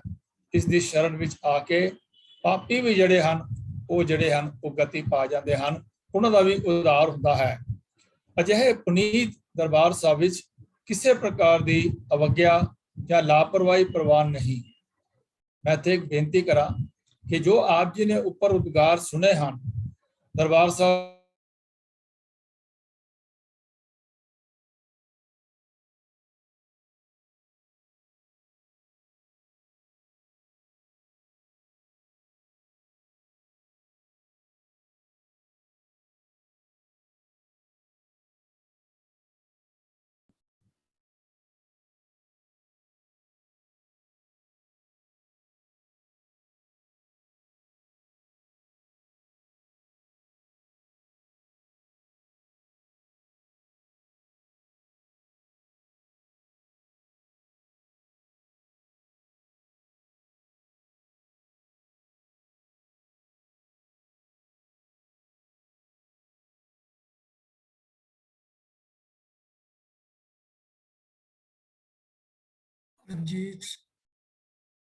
ਜੇ ਕੋਈ ਗ੍ਰੰਥੀ ਅਰਦਾਸੀਆ ਜਾਂ ਕੀਰਤਨੀਆ ਬਾਣੀ ਆਦਿ ਪੜ੍ਹਦਿਆਂ ਬੇਧਿਆਨਾ ਹੋ ਕੇ ਥਿੜਕ ਜਾਏ ਤਾਂ ਉਹ ਹਰਮੰਦਰ ਸੇਵਾ ਲਈ ਸੁਯੋਗ ਨਹੀਂ ਰਹਿੰਦਾ। ਪਿੱਛੇ ਜਿਹੇ ਹੀ ਪ੍ਰਬੰਧਕਾਂ ਨੇ ਹੈਡ ਗ੍ਰੰਥੀ ਤੱਕ ਨੂੰ ਅਜਿਹੀ ਅਵਗਿਆ ਪਾਠ ਕਰਨ ਕਾਰਨ ਪਦ ਤੋਂ ਹਟਾ ਦਿੱਤਾ, ਜੋ ਰਹਿਰਾਸ ਸਾਹਿਬ ਦਾ ਪਾਠ ਕਰਦਿਆਂ ਚੌਪਾਈ ਸਾਹਿਬ ਦਾ ਪਾਠ ਕਰਨਾ ਹੀ ਭੁੱਲ ਗਿਆ ਜਾਂ ਅੰਮ੍ਰਿਤ ਵੇਲੇ ਦੀ ਸੇਵਾ ਲਈ ਹਾਜ਼ਰ ਹੋਣਾ ਹੀ ਭੁੱਲ ਗਿਆ। ਉਸ ਦੇ ਨਾਲ ਨਾਲ ਦੂਜੇ ਇੱਕ ਅਰਦਾਸੀਏ ਅਤੇ ਗ੍ਰੰਥੀ ਨੂੰ ਵੀ ਇਸ ਲਈ ਦੰਡਿਤ ਕੀਤਾ ਗਿਆ ਕਿਉਂਕਿ ਉਹਨਾਂ ਨੇ ਆਪਣੀ ਬੇਧਿਆਨੀ ਕਾਰਨ ਪਾਠ ਕਰਨ ਵਾਲੇ ਹੈਡ ਗ੍ਰੰਥੀ ਨੂੰ ਉਸ ਦੀ ਭੁੱਲ ਦੀ ਸੋਝੀ ਨਹੀਂ ਕਰਾਈ ਅਤੇ ਬੇਧਿਆਨੇ ਬੈਠੇ ਰਹੇ। ਅਜਿਹੀ ਮਰਿਆਦਾ ਸਦਕਾ ਹੀ ਦਰਬਾਰ ਸਾਹਿਬ ਨਾਲ ਸੰਬੰਧਿਤ ਪਰੰਪਰਾਵਾਂ ਸੁਜਿੱਦ ਰਹਿ ਸਕੀਆਂ ਹਨ। ਅਜਿਹੀ ਸਖਤ ਮਰਿਆਦਾ ਜ਼ਰੂਰੀ ਹੈ ਕਿਉਂਕਿ ਦਰਬਾਰ ਸਾਹਿਬ ਹਰ ਕਿਸੇ ਲਈ ਪਰਮ ਵਿਸ਼ੇਸ਼ ਹੈ ਅਤੇ ਸਭ ਦੀ ਆਸਥਾ ਵੱਡੇ ਰੂਪ ਵਿੱਚ ਇਸ ਨਾਲ ਵਾਬਸਤਾ ਹੈ।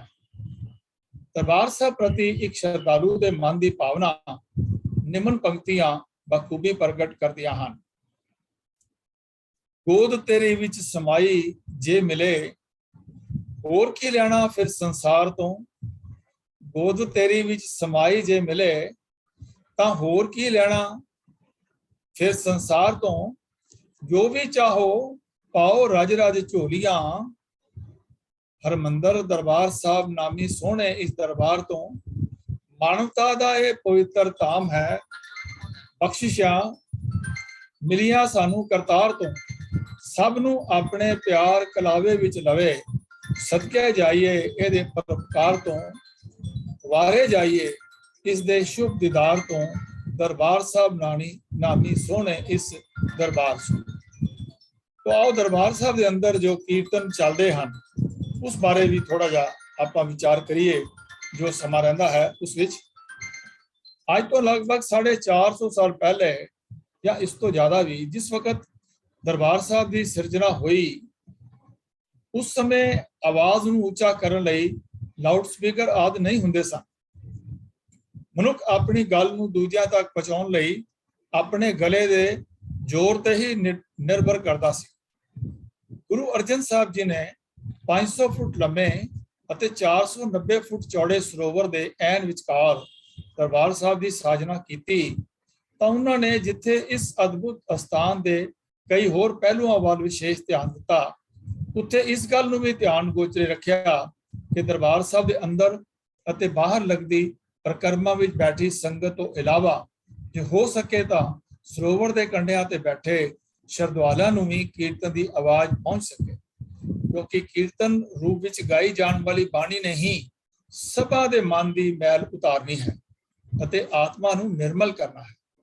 ਇਸ ਲਈ ਉਹਨਾਂ ਨੇ ਧੁਨੀ ਸਿਸਟਮ ਦੀ ਮਹਾਨਤਾ ਨੂੰ ਮੁੱਖ ਰੱਖਦਿਆਂ ਹੋਇਆਂ ਦਰਬਾਰ ਸਾਹਿਬ ਭਵਨ ਨਿਰਮਾਣ ਨੂੰ ਉਸਦੇ ਬਿਲਕੁਲ ਅਨੁਕੂਲ ਬਣਾਇਆ। ਭਵਨ ਦੀ ਉਚਾਈ, ਬਾਰੀਆਂ, ਦਰਵਾਜ਼ਿਆਂ ਦੀ ਲੰਬਾਈ, ਚੌੜਾਈ ਤੇ ਉਚਾਈ ਦਾ ਧੁਨੀ ਤਕਨੀਕ ਦੇ ਪੱਖੋਂ ਪੂਰਾ ਹਿਸਾਬ ਰੱਖਿਆ ਗਿਆ। ਇੱਕ ਦੀਵਾਰ ਦਾ ਦੂਜੀ ਦੀਵਾਰ ਤੋਂ ਫਾਸਲਾ ਇਤਨਾ ਹੀ ਰੱਖਿਆ ਗਿਆ ਕਿ ਕੋਈ ਵੀ ਚੀਜ਼ ਕੀਰਤਨ ਦੀ ਆਵਾਜ਼ ਵਿੱਚ ਰੁਕਾਵਟ ਨਾ ਪਾਵੇ। ਨਾ ਤਾਂ ਇਮਾਰਤੀ ਢਾਂਚੇ ਕਾਰਨ ਆਵਾਜ਼ ਫਟੇ ਤੇ ਨਾ ਹੀ ਗੂੰਜੇ, ਸਗੋਂ ਉਹ ਹੋਰ ਮੁਲਾਇਮ ਹੋ ਕੇ ਵਧੇਰੇ ਸੁਰੀਲੀ ਹੋ ਜਾਏ ਅਤੇ ਕੰਨਾਂ ਨੂੰ ਚੰਗੀ ਲੱਗੇ। ਇਹ ਸਾਰਾ ਕਾਰਜ ਆਪਣੇ ਆਪ ਵਿੱਚ ਬਹੁਤ ਤਕਨੀਕੀ ਪ੍ਰਕਾਰ ਦਾ ਸੀ, ਪਰ ਇਸ ਗੱਲ ਵਿੱਚ ਸਤਿਗੁਰਾਂ ਦੀ ਅਦੁੱਤੀ ਸੂਝ-ਬੂਝ ਤੇ ਯੋਜਨਾਬੰਦੀ ਅੱਗੇ ਸਿਰ ਝੁਕਦਾ ਹੈ ਕਿ ਇਸ ਇਲਾਹੀ ਦਰਬਾਰ ਸਾਹਿਬ ਵਿੱਚ ਕੀਰਤਨ ਦੀਆਂ ਸੁਰੀਲੀਆਂ ਧੁਨਾਂ ਜਿਹੜੀਆਂ ਹਨ ਉਹ ਲਪਟਾਂ ਦਰਬਾਰ ਸਾਹਿਬ ਦੇ ਇਸ ਇਰਦ ਗਿਰਦ ਬੈਠੇ ਮਨੁੱਖ ਨੂੰ ਸੁਣ ਸਕਦੀਆਂ ਹਨ।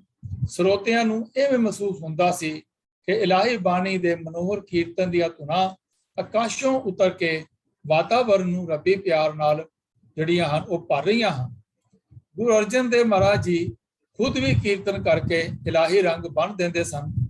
ਉਹਨਾਂ ਦੇ ਨਾਲ ਜੋੜੀ ਦੇ ਸੰਗਤ ਭਾਈ ਗੁਰਦਾਸ ਜੀ ਕਰਦੇ ਸਨ ਅਤੇ ਬਾਬਾ ਬੁੱਢਾ ਜੀ ਰਬਾਬ ਵਜਾਉਂਦੇ ਸਨ। ਇਹ ਵੀ ਆਮ ਤੌਰ ਤੇ ਇਹ ਜਿਹੜੀ ਇਨਫੋਰਮੇਸ਼ਨ ਹੈ ਸਾਨੂੰ ਨਹੀਂ ਮਿਲਦੀ, ਲੇਕਿਨ ਆਪ ਜੀ ਦੇ ਨਾਲ ਇਹ ਵਿਚਾਰ ਮੈਂ ਸਾਂਝੇ ਕਰ ਰਿਹਾ ਹਾਂ।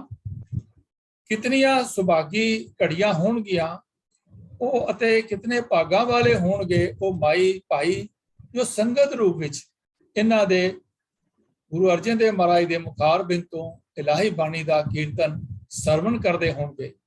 ਗੁਰੂ ਸਾਹਿਬ ਦੇ ਸਮੇਂ ਵਿੱਚ ਭਾਈ ਸੱਤਾ ਤੇ ਬਲਵੰਡ ਜੀ ਰਬਾਬੀ ਵੀ ਰਸ ਪਿੰਨਾ ਕੀਰਤਨ ਦਰਬਾਰ ਸਾਹਿਬ ਵਿੱਚ ਕਰਿਆ ਕਰਦੇ ਸਨ।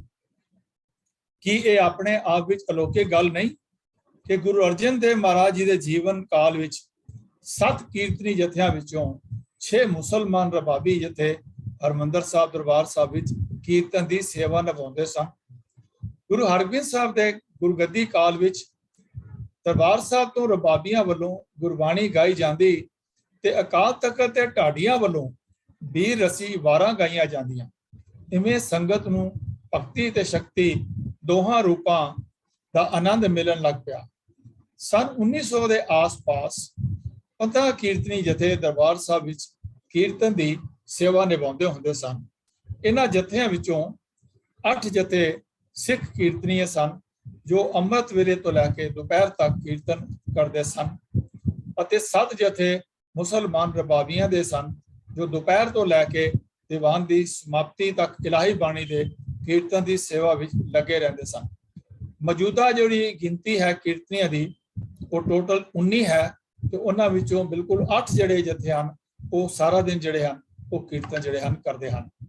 ਉਹਨਾਂ ਦਿਨਾਂ ਵਿੱਚ ਕੀਰਤਨ ਤੇ ਸਾਜ਼ਾਂ ਵਿੱਚ ਰਬਾਬ, ਦੋ ਤਾਰਾ, ਚੌਤਾਰਾ, ਸਰੰਦਾ, ਤਾਉਸ, ਸਿਤਾਰ, ਮਿਰਦੰਗ, ਤੰਬੂਰਾ ਤੇ ਤਬਲਾ ਜੋੜੀ ਦੀ ਪ੍ਰਧਾਨਤਾ ਹੁੰਦੀ ਸੀ। ਅੱਜ ਕੱਲ ਹਾਰਮੋਨੀਅਮ ਜੋ ਹੈ ਉਸ ਵਕਤ ਸਾਜ਼ ਜ਼ਰੂਰ ਵਰਤੋਂ ਵਿੱਚ ਆਉਂਦਾ ਸੀ ਦਰਬਾਰ ਸਾਹਿਬ ਦਾ, ਲੇਕਿਨ ਕੀਰਤਨ ਦੀ ਇਸ ਅਨਮੋਲ ਦਾਤ ਸਦਕਾ ਦਰਬਾਰ ਸਾਹਿਬ ਦੀ ਫਿਜ਼ਾ ਹਰ ਸਮੇਂ ਸੁੱਚਾ ਵਾਤਾਵਰਨ ਸਜਾਈ ਰੱਖਦੀ ਸੀ ਅਤੇ ਸੰਗਤਾਂ ਆਨੰਦ ਮਾਣਦੀਆਂ ਰਹਿੰਦੀਆਂ ਸਨ। ਇਵੇਂ ਲੱਗਦਾ ਹੈ ਕਿ ਦਰਬਾਰ ਸਾਹਿਬ ਵਿੱਚ ਪਿਛਲੇ 400 ਸਾਲਾਂ ਤੋਂ ਨਿਰੰਤਰ ਕੀਰਤਨ ਚੱਲ ਰਿਹਾ ਹੈ।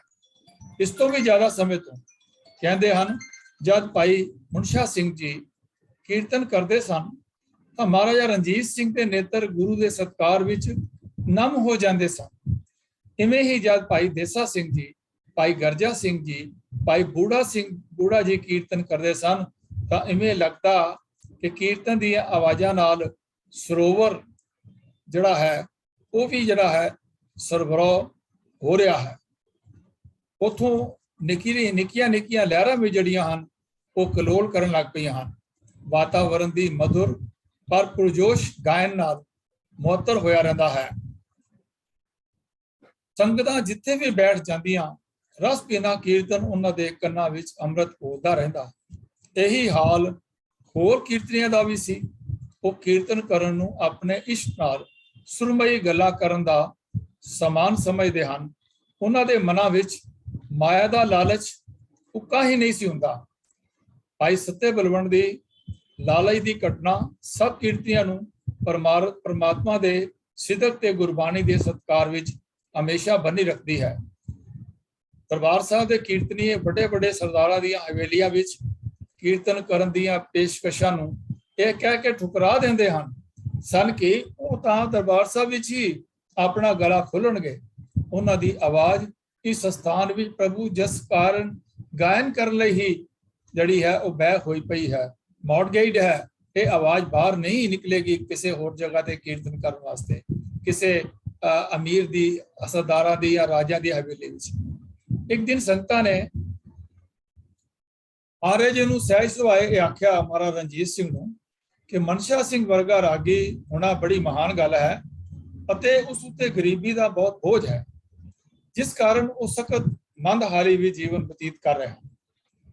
ਮਹਾਰਾਜਾ ਰਣਜੀਤ ਸਿੰਘ ਨੇ ਜਦੋਂ ਇਹ ਗੱਲ ਸੁਣੀ ਤਾਂ ਉਸੇ ਵਕਤ ਸਰਦਾਰ ਮਨਸ਼ਾ ਸਿੰਘ ਰਾਗੀ ਦੇ ਘਰ ਪਹੁੰਚ ਗਏ। ਘਰ ਦਾ ਦਰਵਾਜ਼ਾ ਅੰਦਰੋਂ ਬੰਦ ਸੀ। ਖੜਕਾਉਣ ਤੇ ਮਨਸ਼ਾ ਸਿੰਘ ਨੂੰ ਦੱਸਿਆ ਗਿਆ ਕਿ ਮਹਾਰਾਜਾ ਰਣਜੀਤ ਸਿੰਘ ਉਸ ਦੀ ਮਦਦ ਕਰਨ ਲਈ ਆਇਆ ਹੈ ਅਤੇ ਉਸ ਦੇ ਦਰਵਾਜ਼ੇ ਤੇ ਖੜਾ ਹੈ। ਇਹ ਸੁਣ ਕੇ ਸਰਦਾਰ ਮਨਸ਼ਾ ਸਿੰਘ ਨੇ ਬੂਹਾ ਨਾ ਖੋਲਿਆ ਅਤੇ ਅੰਦਰੋਂ ਹੀ ਬੜੇ ਨਿਮਰ ਸ਼ਬਦਾਂ ਨਾਲ ਮਹਾਰਾਜ ਦਾ ਧੰਨਵਾਦ ਕਰ ਦਿੱਤਾ। ਜਦ ਦੁਬਾਰਾ ਬੂਹਾ ਖੋਲਣ ਲਈ ਬੇਨਤੀ ਕੀਤੀ ਗਈ ਤਾਂ ਮਨਸ਼ਾ ਸਿੰਘ ਨੇ ਇਹ ਕਹਿ ਕੇ ਗੱਲ ਮੁਕਾ ਦਿੱਤੀ ਕਿ ਗੁਰੂ ਰਾਮਦਾਸ ਸਾਹਿਬ ਜੀ ਦੀ ਸਰਦਲ ਅਰਦਲ ਵਿੱਚ ਹੁੰਦਿਆਂ ਮਨਸ਼ਾ ਸਿੰਘ ਨੂੰ ਕਿਸੇ ਦੁਨਿਆਵੀ ਮਨੁੱਖ ਦੀ ਕਿਸੇ ਟੇਕ ਦੀ ਜ਼ਰੂਰਤ ਨਹੀਂ ਪਾਸਦੀ। ਇਹ ਕਰੈਕਟਰ ਸੀ ਜੋ ਉਸ ਵੇਲੇ ਦਰਬਾਰ ਸਾਹਿਬ ਦੇ ਅੰਦਰ ਕੀਰਤਨ ਕਰਦੇ ਸਨ ਕਿ ਉਹ ਗੁਰਬਾਣੀ ਨਾਲ ਇੰਨੇ ਜਿਹੜੀ ਉਹਦੀ ਆਤਮਿਕ ਅਵਸਥਾ ਉੱਚੀ ਹੋ ਗਈ ਸੀਗੀ ਕਿ ਕਿਸੇ ਪ੍ਰਕਾਰ ਦੀ ਤੰਗਿਆਈ ਵੀ ਜਿਹੜੀ ਹੈ ਉਹਨਾਂ ਨੂੰ ਮਹਿਸੂਸ ਨਹੀਂ ਸੀ ਹੁੰਦੀ। ਉਹ ਇਹ ਸ਼ਬਦ ਸੁਣ ਕੇ ਮਹਾਰਾਜਾ ਸਿੰਘ ਨੇ ਅਨੁਮਾਨ ਲਗਾ ਲਿਆ ਕਿ ਗੁਰੂ ਦੀ ਸ਼ਰਨ ਵਿੱਚ ਜਿੰਦਾ ਮਨੁੱਖ ਅੰਦਰੋਂ ਬਾਹਰੋਂ ਕਿੰਨਾ ਤ੍ਰਿਪਤ ਹੁੰਦਾ ਹੈ। ਇੱਕ ਵਾਰੀ ਰਵਿੰਦਰਨਾਥ ਟੈਗੋਰ ਨੇ ਦਰਬਾਰ ਸਾਹਿਬ ਵਿਖੇ ਸਰਦਾਰ ਸੁੰਦਰ ਸਿੰਘ ਜੀ ਦਾ ਕੀਰਤਨ ਸੁਣਿਆ ਤਾਂ ਉਹ ਗੁਰਮਤਿ ਕੀਰਤਨ ਦਾ دیਵਾਨਾ ਹੋ ਗਿਆ। ਆਪ ਸਭ ਨੂੰ ਪਤਾ ਹੈ ਕਿ ਰਵਿੰਦਰਨਾਥ ਟੈਗੋਰ ਆਪਣਾ ਇੱਕ ਜਿਹੜਾ ਹੈ ਟੈਗੋਰ ਸੰਗੀਤ ਵੀ ਜਿਹੜਾ ਹੈ ਉਹ ਆਪ ਉਹਨਾਂ ਦਾ ਇਜਾਦ ਕੀਤਾ ਹੋਇਆ ਸੀਗਾ, ਜਿਹੜਾ ਕਿ ਉਹ ਆਪਣੇ ਉੱਤੇ ਬੰਗਾਲ ਦੇ ਵਿੱਚ ਜਿਹੜੇ ਹਨ ਉਸ ਨੂੰ ਗਾਉਂਦੇ ਸਨ। ਉਸਨੇ ਭਾਈ ਸੁੰਦਰ ਸਿੰਘ ਜੀ ਨੂੰ ਬੇਨਤੀ ਕੀਤੀ, ਭਾਈ ਟੈਗੋਰ ਜੀ ਨੇ, ਰਵਿੰਦਰਨਾਥ ਟੈਗੋਰ ਜੀ ਨੇ, ਕਿ ਉਹ ਉਸ ਦੀ ਠਹਿਰਨ ਵਾਲੀ ਥਾਂ ਤੇ ਆ ਕੇ ਕੁਝ ਸਮਾਂ ਕੀਰਤਨ ਸੁਣਾ ਜਾਵੇ। ਪਰ ਭਾਈ ਸੁੰਦਰ ਸਿੰਘ ਜੀ ਨੇ ਇਹ ਕਹਿ ਕੇ ਭੇਜਿਆ ਕਿ ਜੇਕਰ ਟੈਗੋਰ ਨੇ ਸੁੰਦਰ ਸਿੰਘ ਜੀ ਦਾ ਕੀਰਤਨ ਸੁਣਨਾ ਹੈ ਤਾਂ ਉਸ ਨੂੰ ਦਰਬਾਰ ਸਾਹਿਬ ਹੀ ਆਉਣਾ ਪਵੇਗਾ। ਇਹ ਉੱਤਰ ਸੁਣ ਕੇ ਰਵਿੰਦਰਨਾਥ ਜੀ ਟੈਗੋਰ ਉਹਨਾਂ ਦਾ ਹੋਰ ਸ਼ਰਧਾਵਾਨ ਹੋ ਗਿਆ, ਵਾਪਸ ਬੰਗਾਲ ਜਾਣ ਲੱਗਿਆ। ਉਸਨੇ ਕਿਹਾ ਕਿ ਜੇਕਰ ਸਰਦਾਰ ਸੁੰਦਰ ਸਿੰਘ ਦਰਬਾਰ ਸਾਹਿਬ ਵਿੱਚ ਕੀਰਤਨ ਦੀ ਸੇਵਾ ਦਾ ਨਾ ਨਿਵਾਰੇ ਹੁੰਦੇ ਤਾਂ ਮੈਂ ਇਹਨਾਂ ਨੂੰ ਚੁੱਕ ਕੇ ਆਪਣੇ ਨਾਲ ਲੈ ਜਾਂਦਾ, ਪਰ ਆਪਣੇ ਨਿੱਜੀ ਹਿੱਤ ਨਾਲੋਂ ਮੈਨੂੰ ਦਰਬਾਰ ਸਾਹਿਬ ਦਾ ਸਤਿਕਾਰ ਤੇ ਸੰਗਤਾਂ ਦਾ ਹਿੱਤ ਵੱਧ ਪਿਆਰਾ ਹੈ। ਪਰ ਅੱਜ ਇਹ ਅਵਸਥਾ ਕਾਫੀ ਹੱਦ ਤੱਕ ਬਦਲ ਗਈ ਹੈ, ਬਦਲ ਚੁੱਕੀ ਹੈ। ਪਰ ਹੁਣ 5 ਤੰਤਰੀ ਸਾਜ਼ਾਂ ਵਾਲੇ ਜਥਿਆਂ ਸਮੇਤ ਕੁੱਲ 22 ਕੀਰਤਨੀਆ ਜਥੇ ਦਰਬਾਰ ਸਾਹਿਬ ਵਿਖੇ ਕੀਰਤਨ ਦੀ ਸੇਵਾ ਨਿਭਾ ਰਹੇ ਹਨ। ਇਹਨਾਂ ਵਿੱਚੋਂ 12 ਜਥੇ 15 ਚੌਕੀਆਂ ਬੈਠਕਾਂ ਵਿੱਚ ਰੋਜ਼ ਕੀਰਤਨ ਕਰਦੇ ਹਨ। ਚੌਂਕੀ ਦੇ ਸਧਾਰਨ ਅਰਥ ਪਹਿਰਾ ਹਨ। ਅੰਮ੍ਰਿਤ ਵੇਲੇ ਦੀ ਪ੍ਰੇਮ ਦੀ ਚੌਂਕੀ ਤੋਂ ਮਗਰੋਂ ਨਿਰੰਤਰ ਹੁੰਦੇ ਕੀਰਤਨ ਨੂੰ ਆਸਾ ਦੀ ਵਾਰ ਦੀ ਚੌਂਕੀ, ਬਿਲਾਵਲ ਦੀ ਚੌਂਕੀ, ਚਰਨ ਕਮਲ ਦੀ ਚੌਂਕੀ, ਸੋਦਰ ਦੀ ਚੌਂਕੀ ਅਤੇ ਕਲਿਆਣ ਦੀ ਚੌਂਕੀ ਦੇ ਨਾਂ ਦਿੱਤੇ ਗਏ ਹਨ।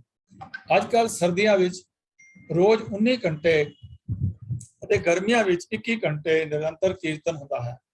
ਮੌਜੂਦਾ ਜਥਿਆਂ ਵਿੱਚ ਸਰਦਾਰ ਸੁੰਦਰ ਸਿੰਘ ਵਰਗੀ ਸ਼ਰਧਾ ਭਾਵਨਾ ਘੱਟ ਵੱਧ ਹੀ ਦਿਸਦੀ ਹੈ, ਕਿਉਂਕਿ ਗੁਰਬਾਣੀ ਨੂੰ ਕੀਰਤਨ ਰੂਪ ਵਿੱਚ ਗਾ ਕੇ ਕੈਸਟਾਂ ਬਣਾ ਕੇ ਤੇ ਉਹਨਾਂ ਨੂੰ ਵੇਚ ਕੇ ਰੁਪਇਆ ਕਮਾਉਣ ਦੀ ਸਰਪਟ ਦੌੜ ਹਰ ਪਾਸੇ ਲੱਗੀ ਹੋਈ ਹੈ।